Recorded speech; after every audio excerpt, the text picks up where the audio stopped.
Thank you for auditing the always positive new music review show hosted by a French professor who's always positive. So if you see me review something, that's a thumbs up. But sometimes, very rarely, I use a word which I try to reserve only for the very, very, very best thing I've heard. And it was ScHoolboy Q, Blue Lips, which I am calling, less than a day and a half after its release, a masterpiece. And I'm pretty sure that's going to hold up over the rest of the year. I don't know how I'll spell masterpiece with a capital H. We'll have to see in my thumbnail. Did I pull it off? I don't know. The most important thing to know, though, about me is not only am I not some kind of ScHoolboy Q simp, I had literally never listened to him before I reviewed this album. Not a single time. I'm sure I've heard his voice. I'm sure I've heard him feature here and there. I knew of him, but I never listened to him. In case you are unaware of the lore of this channel, between 2002 and 2018, I suffered what many people suffer, mid-20s music death, where I just thought all the new stuff was bad. So when I started this channel, that was me waking up. Like Rip Van Winkle, like Robert Van Winkle, I woke up underneath the tree and said, hey, is there some good music that's been coming out? And I didn't know what to expect from ScHoolboy Q. When Friday comes around and I have my new albums to listen to, usually I scan through and there's some that I'll sort of like earmark, like, oh, I want to do that Faye Webster one. I liked her last album. Or, oh, I still haven't done the Chromeo album. I might get to that. And then I knew that ScHoolboy Q was a rapper who I missed. So I pressed play and it was like immediately, I was like, what the hell? Why is this so good? I didn't even skip. I normally skip through and listen to 20 seconds of a song. I just kept listening. I was walking home. I was walking home from downtown in my little town where I live. I was going to go pick up my wife in the car. She kept calling me to ask me things. And I was getting frustrated with her because I didn't want to interrupt this album. I just couldn't believe how good it was. I just kept thinking this has to be the best rap album of the year. Now listen, I know it's only 2 days in, so maybe I'm wrong.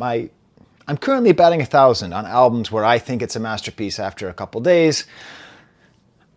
I'm really pretty sure. So you can look at the runtime. I think this is going to be a long video. I don't know. I don't edit. I just talk. I share my thoughts. I share my emotions. But I cannot contain my emotions for an artist that I'd never even heard before. Now maybe you think I'm an East Coast snob because I grew up in Boston and I have a very East Coast bias. If you see my top 5 of all time, they're all East Coasters, right? But I'd like to defend myself a little bit. Okay, yeah, of course, I'm a To Pimp a Butterfly fan and an Eazy-E fan from back in the day, but I also made a video on this channel, which very few people have watched, claiming that Act a Fool by King T and DJ Pooh is maybe the best rap album of the 80s. Yes, I said it. This album is that good. This album belongs in the pantheon of the greatest rap albums of all time, and it's largely slept on because he then later worked and really became an alcoholic, and it just wasn't great. He wasn't as awesome after. I've been trying to keep up with LA. Even right then, when I was dying my mid-20s music death, I tried to listen to Defari. I like this album. Exhibit the Thunder, Defari's the Lightning, okay? So I'm not an anti-West Coast guy, but it's certainly true when I started this channel, there was this sort of holy trinity of millennial West Coast rappers with funny names, okay?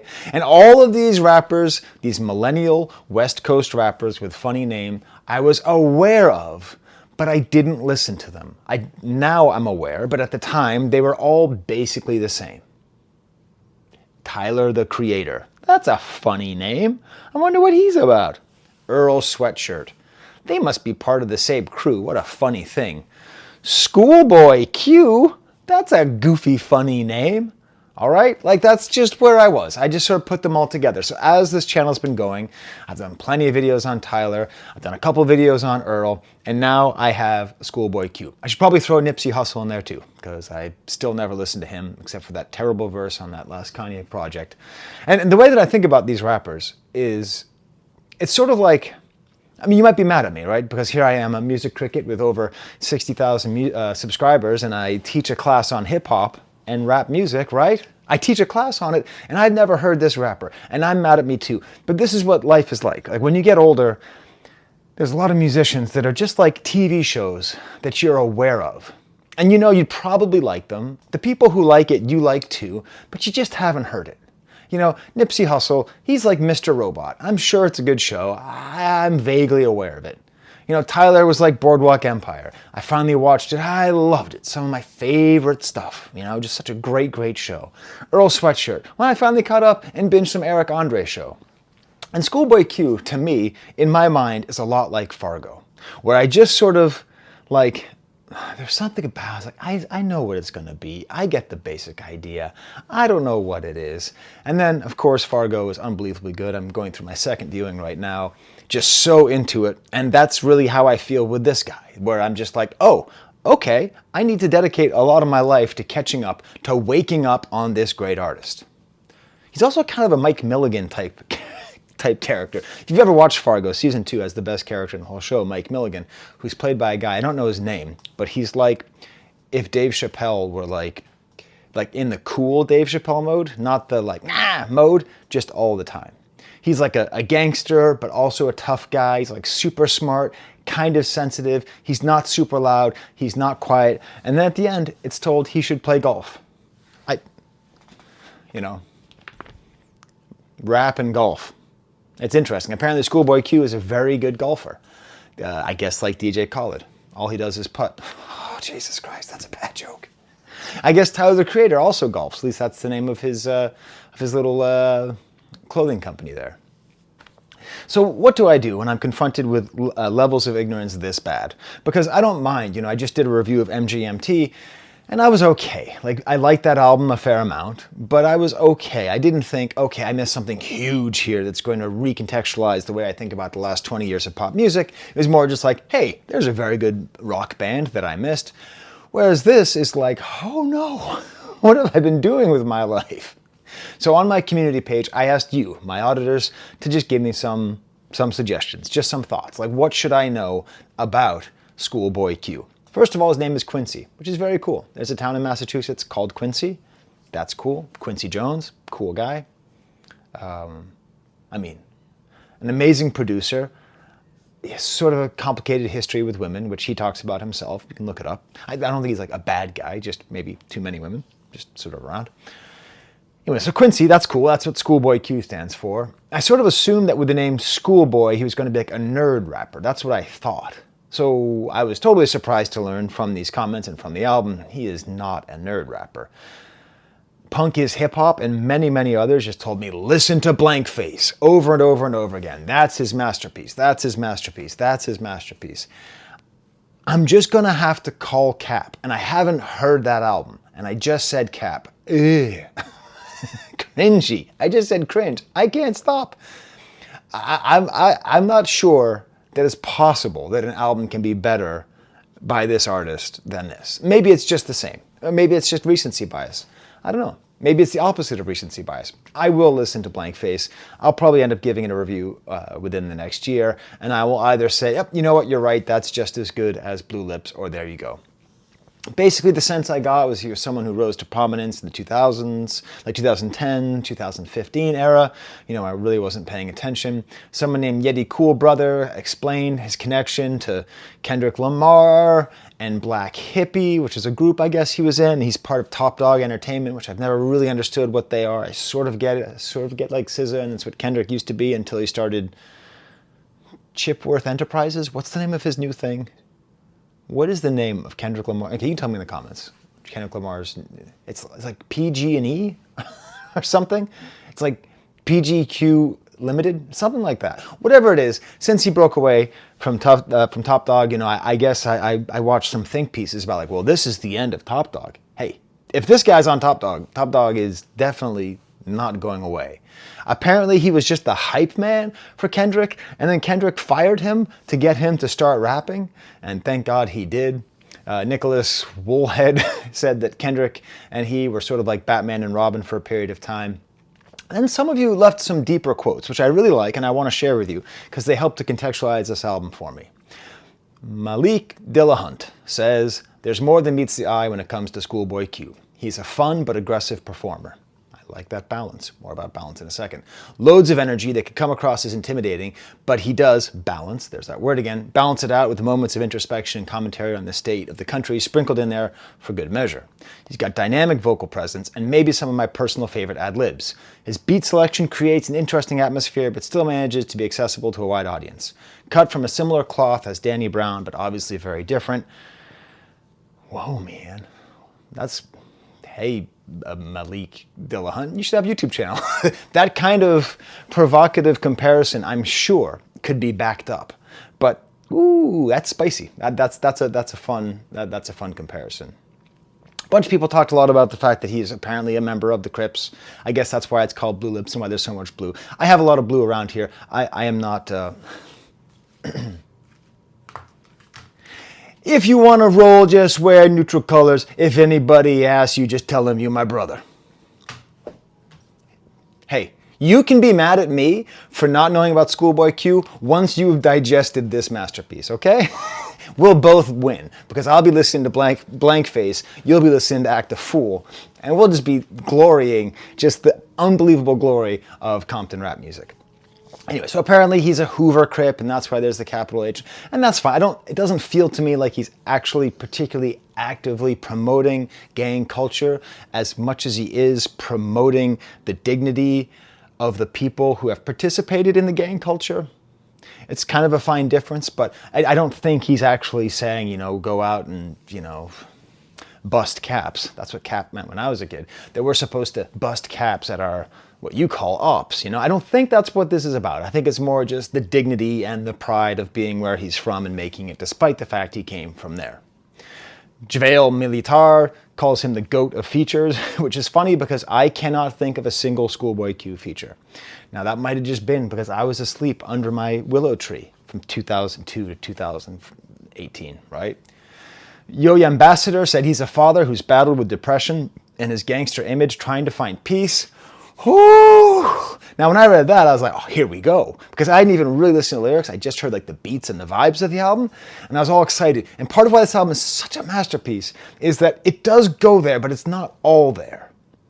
In some ways, it reminds me of the Denzel Curry album from a couple years ago, where it's like, it goes there a little bit, but not too much. Because if you go too much there, right? If you go too much there, then you sort of end up into Pimp a Butterfly territory, where this is obviously another masterpiece, but it might be a little hard listen. It might not have as much replay value. There has to be some kind of, here comes that word again, balance. ScHoolboy B, the B is for balance. Appear now, appear later, says this. I think this is my final quote from you. It is. Q is hip-hop through and through. Supremely talented cat that sets his own trends and doesn't bend to mainstream monotony. Yeah, I love it because it's like it's kind of mainstream at times and then it's not. Ill lyricist whose love for hip-hop bleeds through the speakers. Bad kid, Hoover Crip, family man, golf pro, hip-hop, Coltrane. Sky, if you've actually slept on Q, you need to wake up. Blank Face is mandatory listening and Blue Lips is a big deal. For that, I agree. By the way, you can thank my wife. I have frozen blueberries in my fridge. I make pancakes for my family every Sunday, and I was going to eat a whole bunch of blue pancakes so I would have Blue Lips for this review. To which my wife said, no one wants to see that. No one wants to see you with weird blue teeth. Just, there's got to be something else you could do. So all those quotes helped me to understand things better, but the word that came to me, as was one of the words from one of those quotes, balance. This is just the okay, I have to be careful because I love hyperbole. And I don't want to discredit the level of masterpiece I think this album is by calling this the most balanced rap album I've ever heard. Because I'd have to think about it. But it may be. It is so well balanced. Like, it's the kind of balance that Jay-Z strives for. Think of like the Black Album, you know, with the Minority Report and the other stuff. Or think of anything Kendrick's done. Trying to have a balance between stupid, ignorant gangsta stuff and thoughtful verses about your life and about society. Like, there has to be some kind of perfect way to have those things work. And I just think he did it. And to go one step further, with the beats on this album, to have a perfect mixture between avant-garde, multiple layered soul, jazz, West Coast vibes, almost reminds me quite often reminds me of the album What's Going On by Marvin Gaye. Not that it feels like it all the way through, but at times it does. At times it has that kind of feel. And I know Marvin Gaye is not a West Coast guy, but that album feels very West Coast. But then at other times, it's like kind of rage rap, trap beats, like modern bouncy. At times it's sort of like Playboy Cardi, like screaming stuff. It's like balanced. It's balanced and it's ill. That's the thing. You know, if something's too balanced, it might lack dynamism. But it's balanced and it possesses dynamism. I'm his hype man. You know, put me on stage, Mr. Q. You come anywhere near Western New York, I'll wave around a shirt and go, yeah, because I'm hype man for this. One of the weird things about this album, okay, it's like the best production I've heard all year, like truly top flight production. You know, I have this avant-garde-ometer for rap beats that I made for the Arm & Hammer album, and you know, he's never quite in freak out territory. But I'd say, speaking of balance, they go between weird and chill into whoa what, basically the entire album. Without ever getting gibberish or without ever getting stock. It really is an album that kind of flows in between, back and forth and back on that. It's this amazingly produced album with no producer. Now, you heard what I said. I didn't say no producers. I said no producer. Most great rap albums have, you know, like whatever, DJ Pooh behind Act the Fool, right? Or whatever, Dr. Dre behind Easy Does It. This has a whole gang of producers, a whole bunch of producers who, for the most part, I've never heard of. Now, don't you dare get mad at me. I've admitted to you that I'm an idiot. I've told you that my ignorance is profound, okay? My only real piece of merch is this mug, and I have written on there, ignorance is profound. It is. It's meaningful and it's deep, my ignorance, okay? But when I looked at this album before even listening to it, just to see who's on the producer list, I saw Alchemist and a bunch of people whose names, I've listened to something Cal Banks did. I've heard that guy before. But then other people like Jason Wool, Jay Pounds, all these people, like there's so many producers on this album. And then that made me scared. And I thought, well, this can't be good to have this many producers, but it is so good because most of the songs are modular and stitched together. Thank you, Kanye. Thank you, Donda. I really think we need to thank Kanye for this. I know, unpopular guy to thank right now. Anyways, so sometimes there are albums that have 8 producers on a track and you're like, what is going on here? How did you need 8 people to play an 808 with a boring way and have a keyboard go between octaves? You know, okay. The 7th producer, Toby. 9th producer, Bobo, right? But it's like everything is like super maximally produced. So many layers, so many beat switches, but it's never too much, it's never too busy, it always holds together. Everything is so perfectly selected. Just switching between flows. How many flows does he have on this album? But the switches between flows, it's not like Kendrick, where it's like, and now I'm like this. Right? The switch between flows is often a subtle shift between voices, between flows.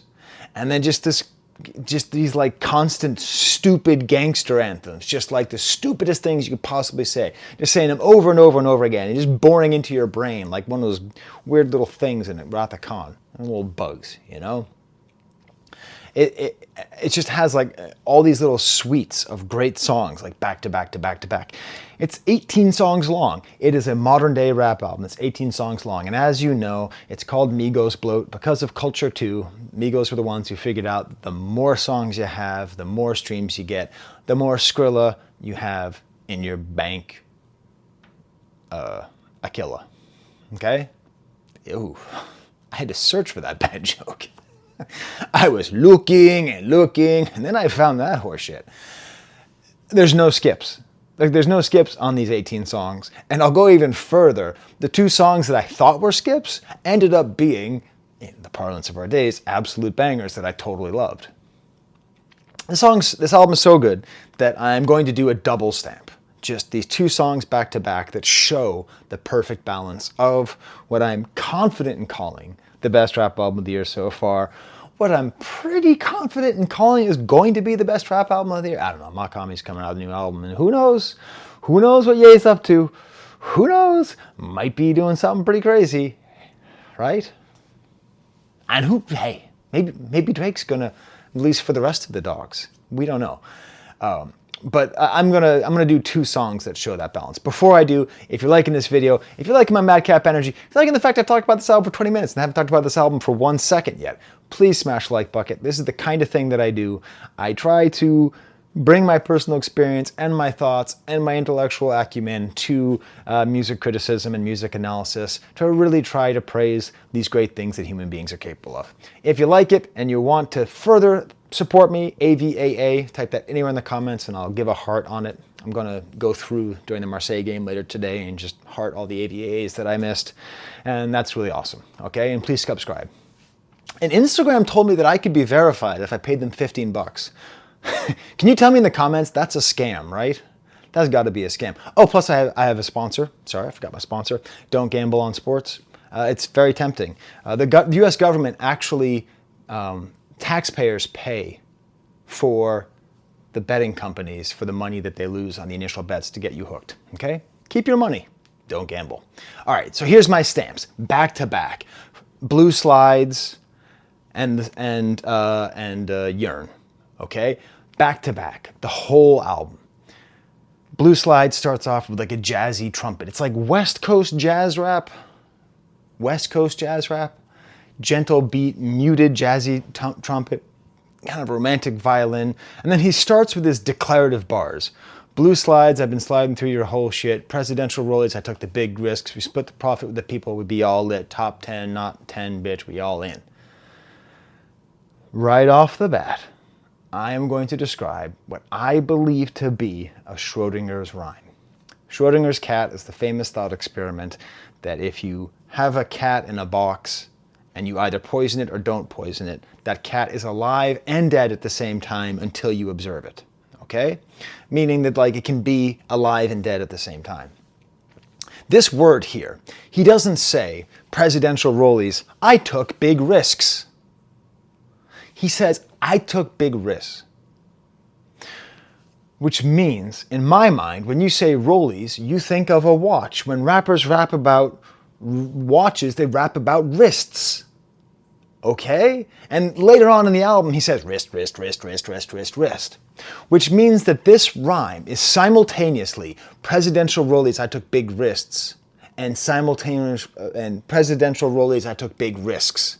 Either way, it's what's called a slanted rhyme, which means it's not a perfect rhyme. So shit and lit are perfect rhymes, okay? They have the same vowel and consonant sounds. Shit, it, okay? But risks and shit are a slanted rhyme. It's not exactly the same sound. It works, especially if you pronounce it well, but that's called a slanted rhyme. That doesn't make it worse. Most of the best rhymes in rap history are slanted rhymes because they're more interesting. Right? It's not, my name is Barney Rubble and I'm here to say I love Fruity Pebbles in a major way. It's more complicated. But this is like a double slanted rhyme. It's both wrist and risk at the same time. They both are slanted rhymes that rhyme with lit and in. Just throwing that out there as a concept. Are there other examples you can think of where a rapper uses pronunciation to pronounce two different words at the same time? And neither of them at the same time. But then it doesn't matter because then there's a flow switch. And now we go to the super fast, super clear, super West Coast accented. And he's rapping from a position of vulnerability. Better climb out that hole before you fuck up your blessings. I'm done. I'm done. I'm done. Better climb out that hole before you fuck up your blessings? God damn it. I'm sorry. I know Kendrick is the West Coast GOAT. I know. And I'm sure ScHoolboy Q would say that Kendrick is the best and all that. But this lyric, in its absolute, just total simplicity, kind of bodies Mr. Morale and the Big Steppers. Now listen, that album's also a masterpiece. We don't need to compare everything.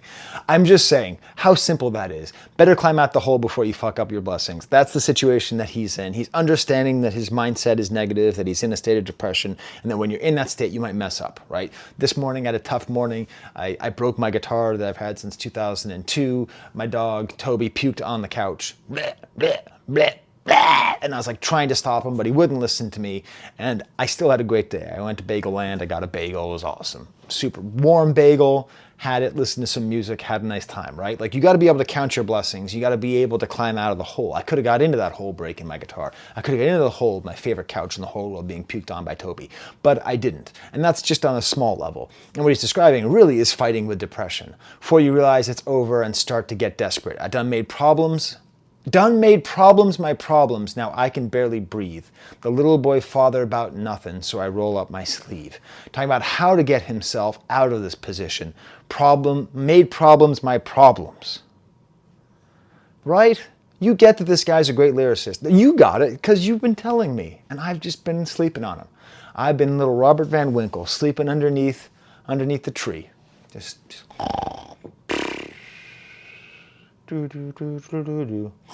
right? That's who I've been. But lately, I ain't really been myself, ain't strong as I seemed. What do I always say? What do I say to you? What's my lesson to you if you're a young man? The only strength is weakness. And I'm not trying to sound like a weird fascist. The only strength comes from understanding your weaknesses. There's no such thing as a strong man who doesn't know his weaknesses. Those are brittle men who will break like that, okay? There's no strength if you don't understand your vulnerability. There's none. And that's what he's displaying here. That's what he's modeling here. This isn't like, stand on my own, I don't break, I'm so strong, I came from the dirt, I came from the mud. It's like, I'm not quite sure if I can really do this, but I have to do the best I can to be there for my kids. That's strong, okay? That's Hulk when he takes the guy and goes from that movie. Was it Loki? Who is he going with? That's what this is. I've been hustling day in, day out, belong to the streets, but sometimes got to be a deadbeat when the kids got to eat. Oh, what does that mean? So is he saying he's a father to the streets and he's got to be a deadbeat to the streets in order to feed the kids? Or does he have to be a deadbeat to his own kids to go make money, to bring money back to the kids? Do you have to be a deadbeat father to be a present father if your job is to earn money for your kids? Papa Ute by Stromae, if you don't know it, this fits pretty well. The line from Stromae, by the way, is everyone knows how to make babies, no one knows how to make fathers. Hey, big line, awesome line. Sometimes you got to be a deadbeat when the kids got to eat. Just seriously, schoolboy, Quincy. And then he talks about yay. Apparently, there's a blank space here, and an old version that said used to be yay. Y'all see what I see, you really cancel your yay, I ain't with it, nah. We was screaming mental health, and now we want to kill them all. Lord, please forgive me for the day I finally fall apart. Come to you with open arms, heard you're good at healing hearts. I just did a whole lesson on the song The Story of OJ by Jay-Z, and I just did this whole little thought exercise of, who is OJ, who is Tiger Woods, who is all these people, and talking about black celebrities in the way that they're particularly targeted in our society, and they have a particular kind of scrutiny, and there's a particular kind of rise and fall that is implied and desperately hoped for by our sometimes explicitly, mostly implicitly white supremacist global society. But that's what he's talking about here. This is like Cat Williams. This is Cat Williams talked about Ye. Cat Williams, who I think said the best things about Ye that anyone said, which is like, how are we expecting somebody with no legs to be able to climb a whole bunch of stairs? That's the situation that we have here, and that's what he's talking about. He's not saying, hey, I support him in everything. He's saying, like, we said mental health, and now we're saying to kill them all. If Kamala free the homies, we'd be all lit. Hey, it's true. No matter how awesome Kamala Harris seems, she really liked throwing people in jail when she was in California. Just a beautiful line. And then this singer, the whole time I've been telling you these ill lines. Why do I keep saying ill? Who am I trying to impress? The whole time he's been saying these ill lines, there's this jazz singer singing it back. And then the ocean and the sound of the waves, and it's super cool and jazzy and awesome. And then we get Year 101, the super hard bass, kind of easy, kind of whole lot already, just a half step descending on the bass, not even a whole step. And then these fast rapping style, and then these claps, and the precision of his rapping. It does remind you a lot of Kendrick when Kendrick goes fast, because Kendrick, remember when Snoop said, "They follow me, follow me, follow me, follow me"? That was stupid. That was stupid as hell. Remember Bone Thugs and Harmony? Okay, I never got into them, but it's kind of goofy, right? Even that, what was that guy? Twista, right? Like super fast rhymers, it's really hard not to sound goofy. They follow me, follow me, follow me, follow me. But this whole song, Year in 101, needs one of those highlighted rhymes things, the kind of thing they do for Kendrick and they do for Biggie, where you just study all the rhymes and the way they're put together.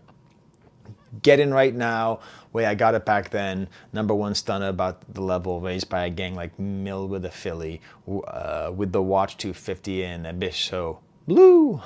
It's just so much going on here, so many beat changes, all these just nutty noises, like talking about couch surfing. Now you want to couch surf and you keep a little rash, living out his backpack, need to get a bag. At a certain point, like the drums cut out and then come back, and it's just right here. You just listen to those two songs, 1, 2, and you get the whole breadth of the entire album. But I'm not going to stop there because my baby just went down for a nap. So I've got some time. I don't feel like grading the compositions that I got to grade. Okay? I don't feel like it. I feel like talking about ScHoolboy Quincy. No, Hit Boy's name is Clancy, right? Are there any other Quincy's in rap music? Rappers do a pretty good job of having old school names. Like Calvin, you know. Funny Guy. That's the opening track. It's like a soul carnival sound sample, like and then like a very West Coast sounding soul sample. When I refer to things as being West Coast, I primarily mean that they set a sort of calm, laid back vibe. Okay, I don't mean there's like some kind of I just mean kind of a cooler, laid back vibe. And then it cuts out to just these guitar sounds. He calls himself, "It's a me, Groovio." I don't know why he's talking about Mario, but that's cool. I thought he said Coolio. I'm like, I think Coolio died. There's like silly, this album is filled with these silly choruses that are just like that ignorant stuff, you know? Bring the dope, bring the hose, bring the money bags in. Bring the dope, bring the hose, bring the money bags in. Of the things that I disagreed with my esteemed colleague from Connecticut, Mr. Fantano, about the last Ye album was, I thought beautiful big titty, beautiful big titty buck naked women don't fall out of the sky, you know. I thought that was brilliant. I thought that was awesome because there's a certain freeing nature to repeated stupidity that you can just kind of get behind. And especially in the time that we live in now, where we've been used to sort of not going out and we spend so much time isolated, I think there's a need for just really dumb things being shouted. That's probably why Carnival was the biggest song off that album, so we can all just just super. And so this album's got those things too. The things where, and again, I mean, obviously, when ScHoolboy Q comes here, I'm going to be on stage waving around a towel like it's 1998. I'm all there, and I'll be just singing along these choruses at the same time. And it gets kind of like cool and easy, and has this sort of like, again, kind of a what's going on vibe, kind of a relaxed, conversational, you're just in the studio song. And then you think you're done. And then pop comes on. Fuckface punk rock. I hope this is a reference to Billy Ripken, my favorite baseball card of all time. It's this kind of psychotic, psycho shuffle. Now the reason that my guitar is busted is because I was getting my baby, I was making tea for my wife while my baby was eating.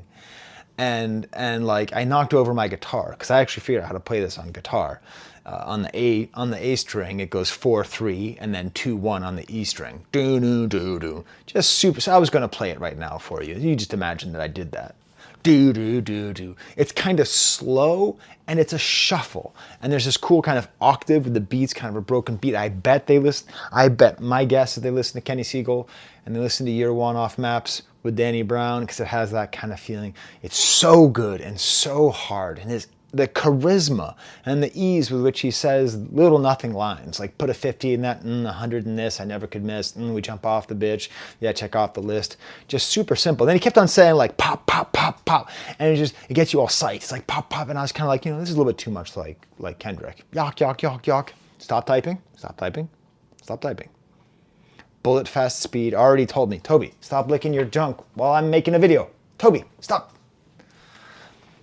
But sorry, I'll show you Toby at the end of the video. That's my new thing. Apparently, Yok, Yok, Yok, Yok on Good Kid, Mad City is actually ScHoolboy Q who's saying that. So that's pretty awesome. And then there's like the beat change and the psychedelic guitar and the drums go super hard. And like he just starts off so hard, like probably shouldn't walk where I walk. And then I swear there's the funky from Bismarcky in the background, I think from the symphony. I think that's where the sample comes from. And and he keeps yelling, get bucked, get bucked, get bucked. Sam Buck, if you're out there, love your channel. If you're not following Sam Buck, he's doing a lot of great interviews with underground rappers. I super support him. He interviewed me once. Good guy.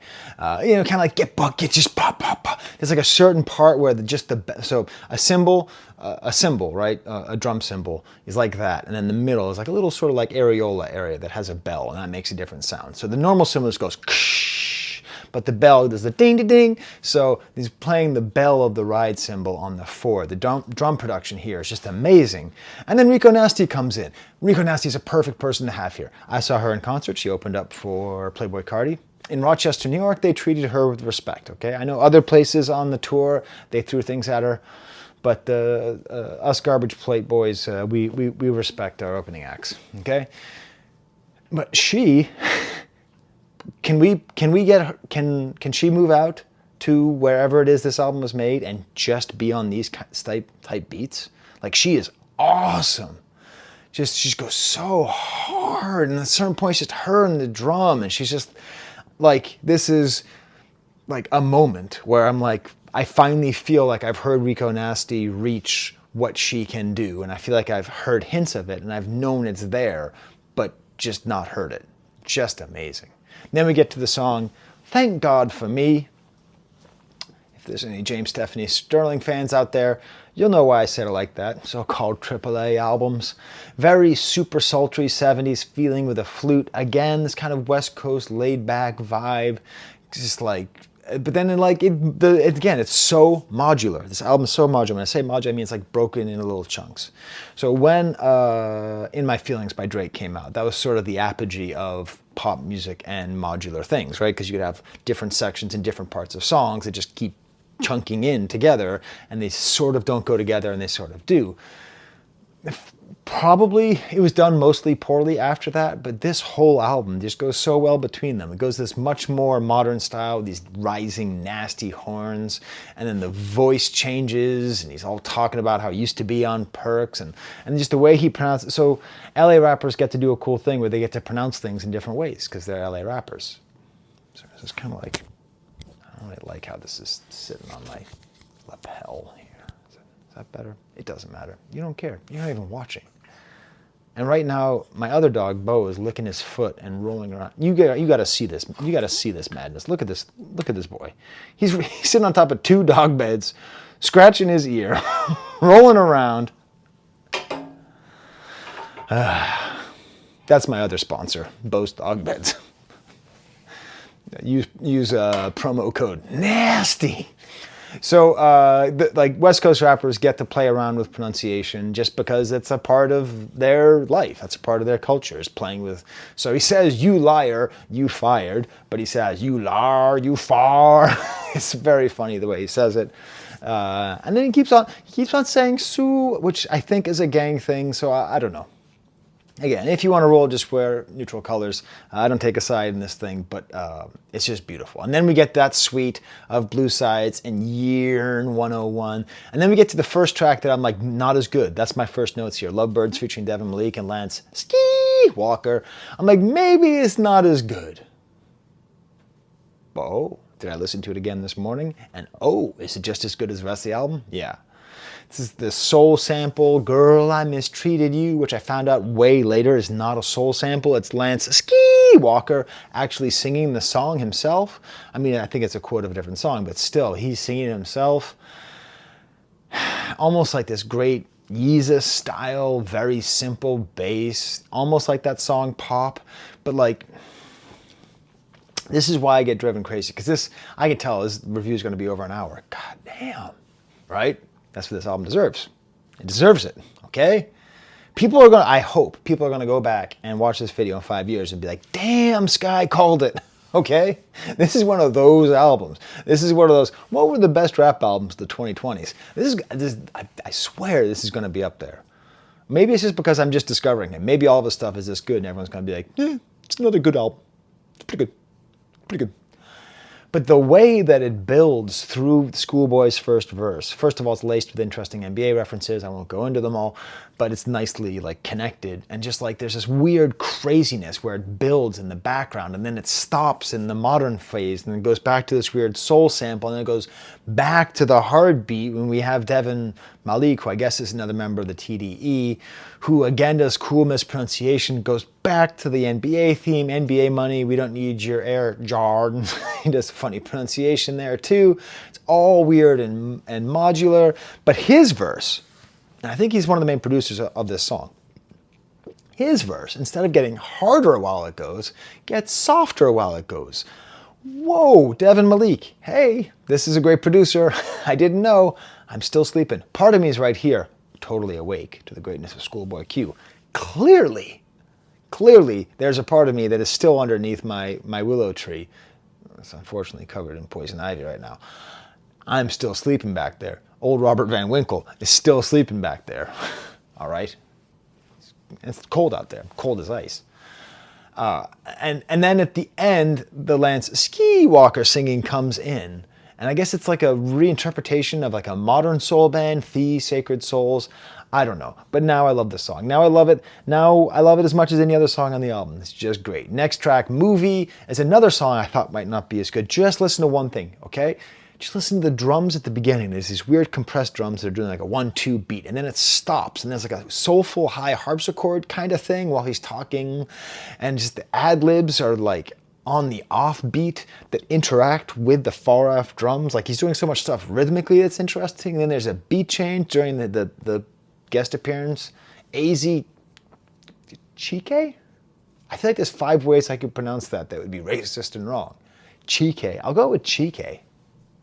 Chike. And the beat almost becomes sort of like a stylistics between the sheets style thing. And he says all cap like brims and just really hard West Coast pronunciation.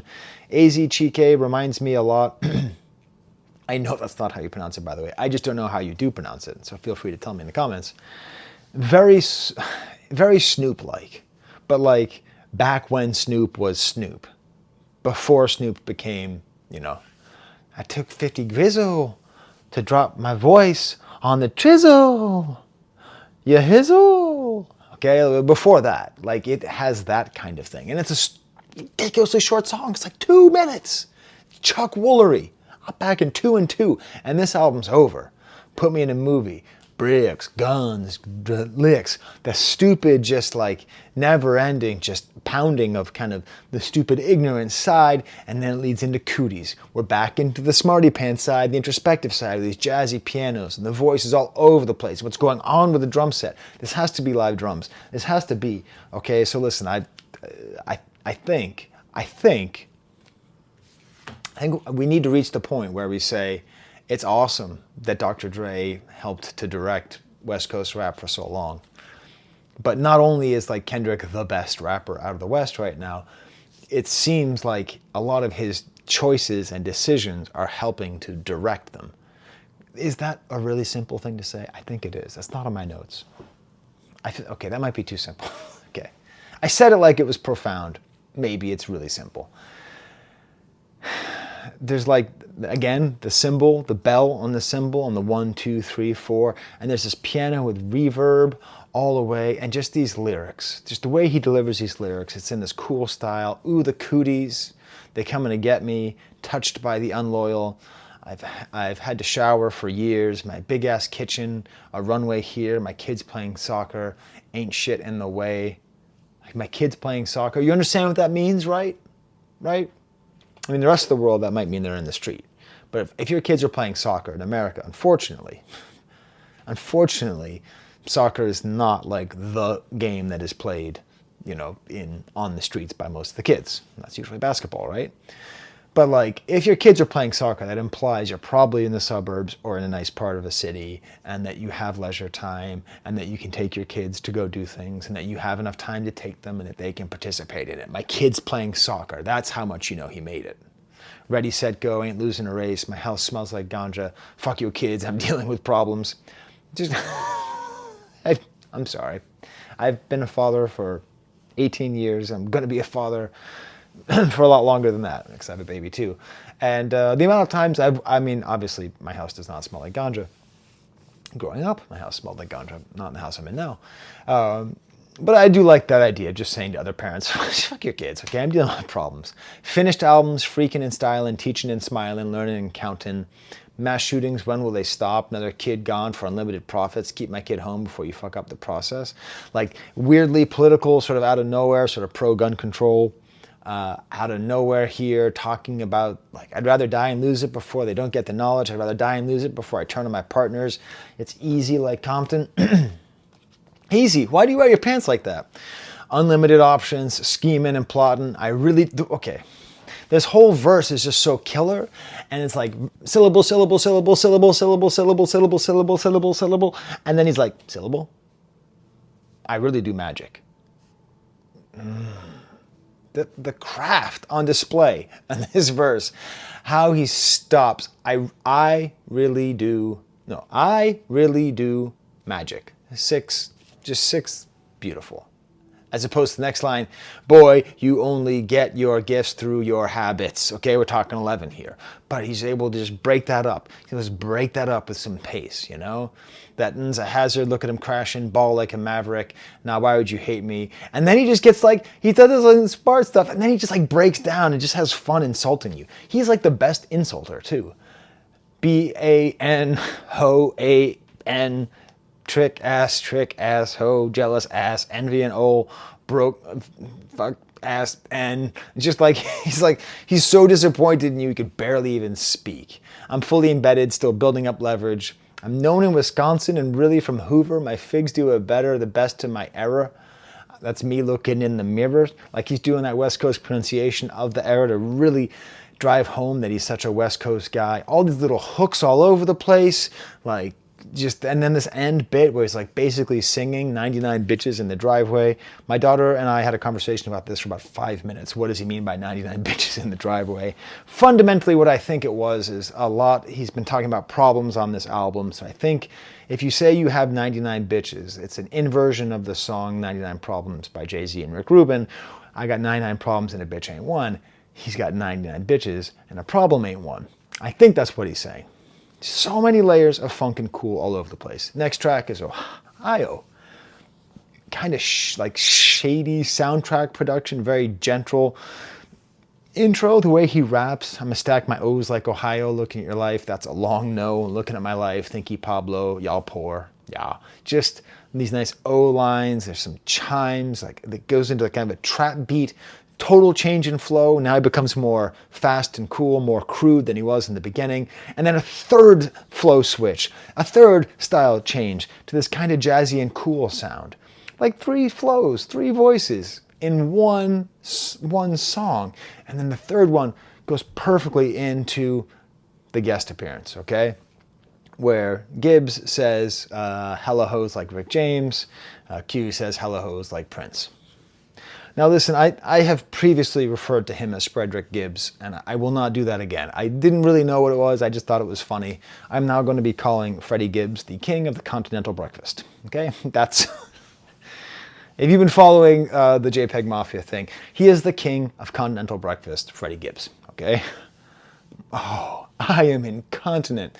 So, and he's just back at it, and he's super cool, and he just nailed, whatever. He nailed the verse on the A album, he nails this verse. It's pretty funny. This is a funny image. Set of sisters got him sucking fucking Minnesota Twins and Kirby Puckett. So I understand that the twins with whom he's having sex are from Minnesota. That's what's being implied. Not that they look like Kirby Puckett, but Kirby Puckett was one of the greatest hitters in the history of baseball. A very squat, fairly rotund man who unfortunately had eye problems, which led to an early retirement. But I can't get the image out of my head of like having group sex with two people who look like Kirby Puckett. To me, that's what it is.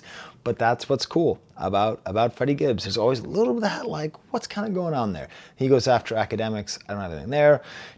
And then, why am I so confident in calling this album a masterpiece when it's not even 48 hours old and it's the first thing I ever heard by the man? Because we go on another suite of amazing, super far out songs that really stretch the edge of what's going on with how you can have an avant-garde beat, such as Foo, F-O-U-X, with a female. Okay, this is, oh, goddamn. Okay, so I teach a class on hip-hop culture and rap music, okay? And in that, I have a whole lesson on prehistory of rap. And I obviously talk about H. Rap Brown, fascinating figure, one of the most important rappers before rap existed, like Just Talking. And of course, I talk about the Last Poets. But because of my stupid East Coast bias, I don't mention the Watts Prophets. That's an L for me, okay? That's, Sky, you suck. You suck. I'm looking at me. I'm not going to look at the camera. Look at me in the camera while I'm filming off my phone. Sky, you suck. Why have you been sleeping on the Watts Prophets? It's not cool. It's hard to make eye contact with yourself. Watts Prophets, another one of these great, ahead of their time, spoken word, politically active poets who get quoted throughout here. It helps to lend a kind of political gravitas to the album, but again, it's about balance. You have an album that's filled with stupid stuff about hoes and bags and tricks and bitches on the driveway, and then you also are quoting the Watts Prophets talking about the Watts projects burning down. I mean, Watts neighborhood burning down. It's almost like a theremin sound and a stand-up bass. Got a house full of cars and it be like that. Got a house full of pain and it be like that. Of all the skullduggery that has befallen the world, the fact that DJ Muggs does not get more credit. House of Pain, right? That used to be what my friends used to call my house because that's my last name. House of Pain was like this famous band that are just white Cypress Hill. Like that was their whole thing. And they were produced by DJ Muggs. So every time you get up and you jump around, you're dancing to DJ Muggs. He's the one that made that song. Anyways, mouthful of drugs and it be like that. I don't run out of faith and it be like that.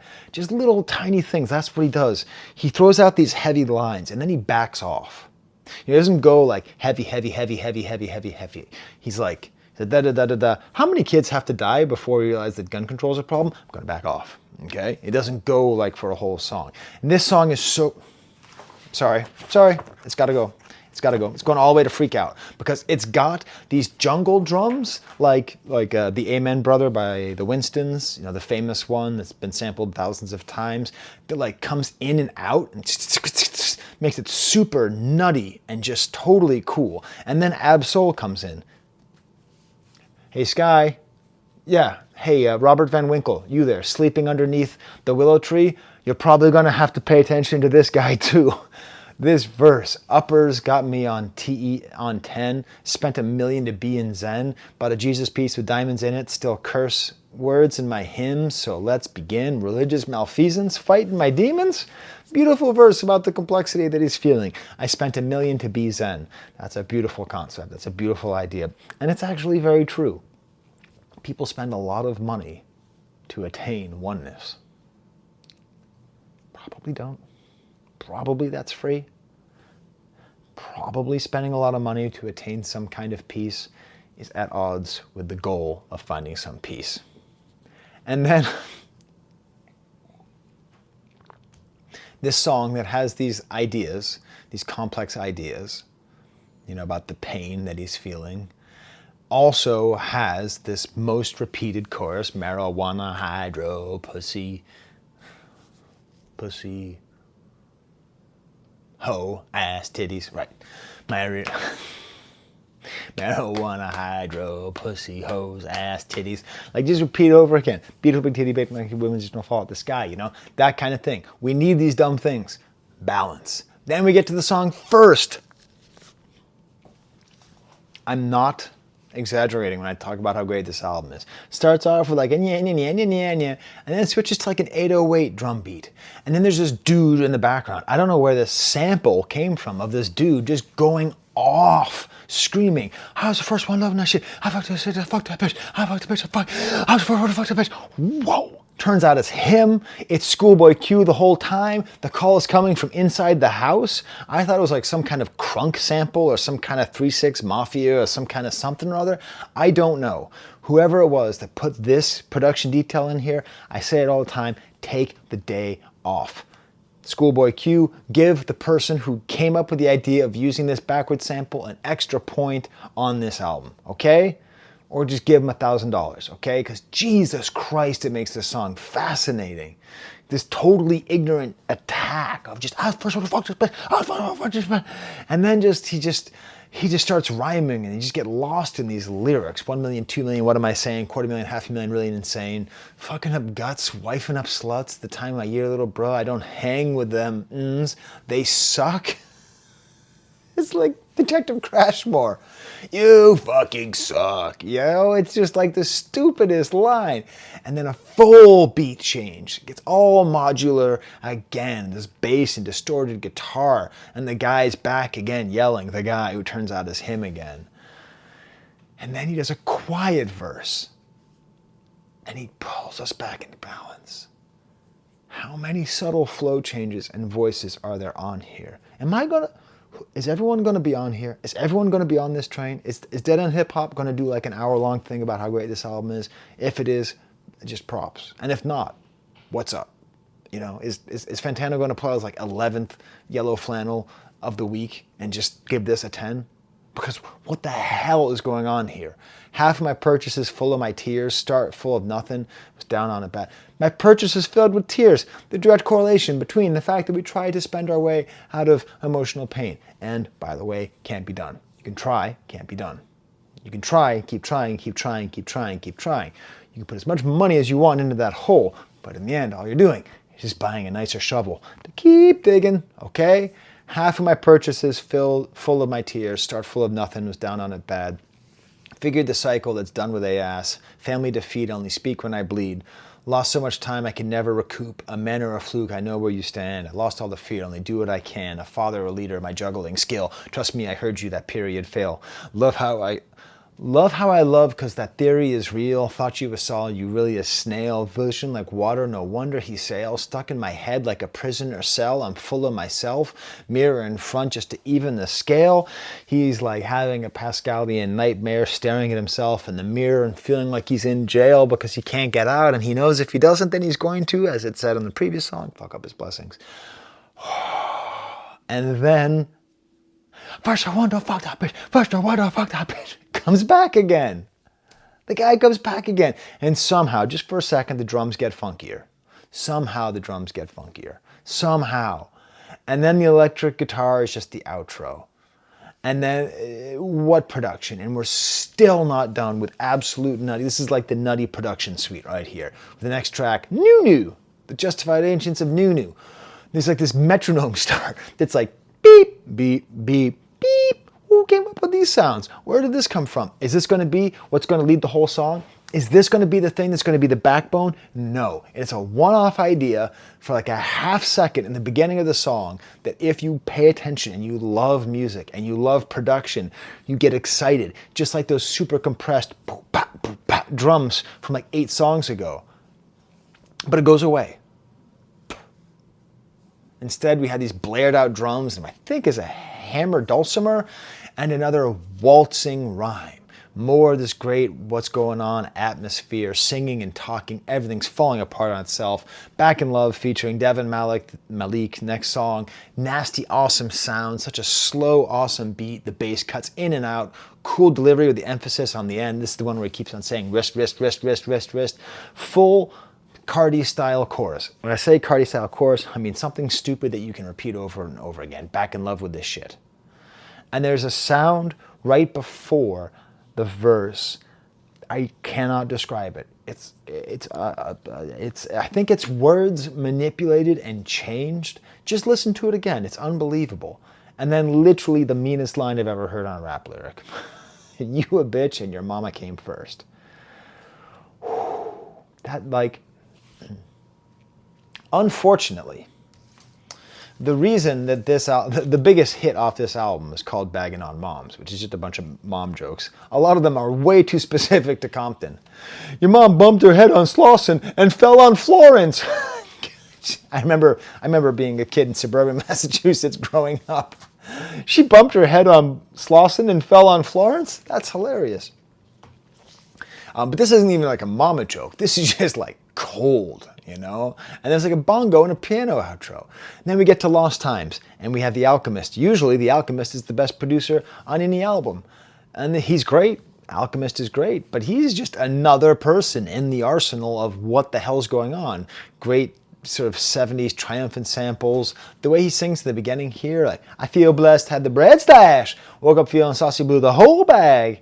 I don't know if he's influenced by Stove God Cooks or if this kind of thing influenced Stove God Cooks, but it really reminded me of that. 2 kids, same baby mama, all black. This kind of pride that he has of the control he has over his own family and heritage. And then another perfect Alchemist style beat change, tinkling electronic piano, just beautiful. You turn my love into a cow, the first Hoover that fly. And then Jazzy sings over a chorus about putting fingers in the air. Just beautiful. Then we get to Germany, 86. So apparently his mother was stationed in Germany, okay? So I once had a friend who I traveled around Germany with and France. I drove her, like, we just went on a little trip. Just friends, totally platonic. I didn't want it to be platonic, was platonic. It's okay, happens sometimes. I was a simp. Hey, the word didn't exist yet. I think I'm grandfathered in, not a simp. Anyways, she had family who lived on the army base right outside of Heidelberg. So I actually dropped her off at the army base in Heidelberg. Have you ever been to those places? It's very weird. It's very uncanny. Because what they do is they put America in the base. You can, and this is true, get Taco Bell food in Germany if you go on to an army base. You can't get Taco Bell food anywhere in the world but America. Taco Bell is super American. But somehow, right? So that's the way that he grew up. So just this image of like his mother serving in the army and him being there in the barracks. And then the beat, the hi-hat. There's this little hi-hat opening. So a hi-hat when it opens and closes makes this cool sound. Right? One of the coolest sounds you could possibly have. I counted it out. The hi-hat beat happens in between the 2 and the 3. So if it's 1 and 2 and 3 and 4 and 1 and 2 and 3 and 4, it's 1 and 2. Tss, 1, tss. It's just a weirdly placed thing that creates this great kind of head nod vibe. Some very just straightforward, simple praise for his mother, not like your mother, who came first, according to him. My superhero's a woman. You know, she served for this country. You know, no. My mom stayed working late. She taught me how to be great. Simple lyrics. My superhero's a woman. You know, she served this country.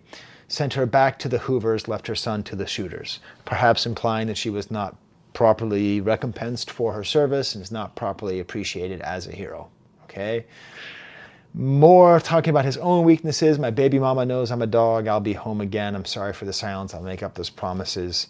Interesting idea, sort of connecting to his mother being a hero for sticking by him and then him having some conflict about his own activities. And like a dog is someone who both cheats on somebody, but then also a dog is very loyal. It's very confusing that men are dogs because I'm a dog. I'm a complete dog, but I'm a dog in the loyal way, like Bo and Toby here. Like that's how I'm a dog. I'm not a dog in the way that I'm out rutting around. Right, humping everything that moves. But we use the same animal for both purposes. It's very confusing. It's very confusing being a man.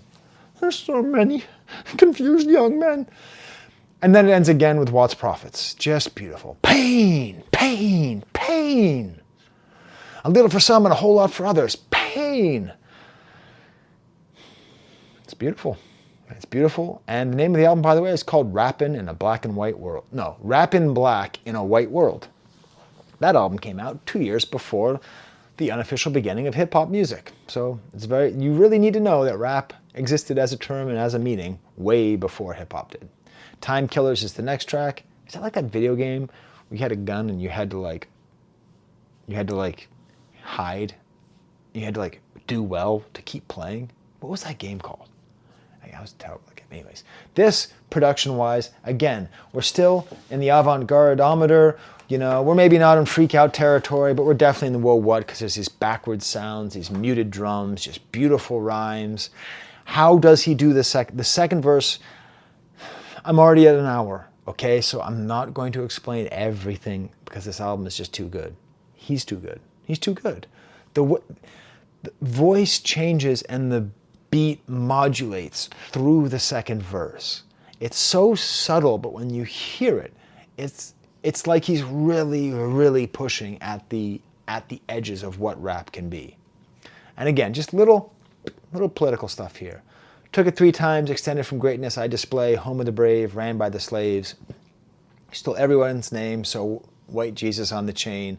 I feel proud when it hangs. Try to hide from the fame, still came with a bang. Home of the brave, ran by the slaves.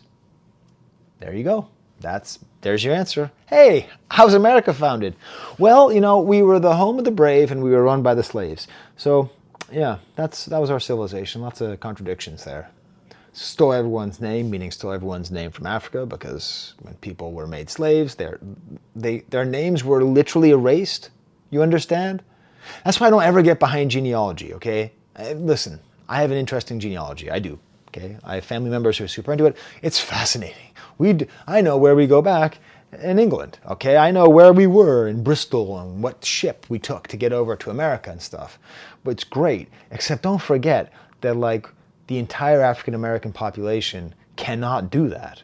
The entire African American population can only go back to the time after they were thrown on a boat.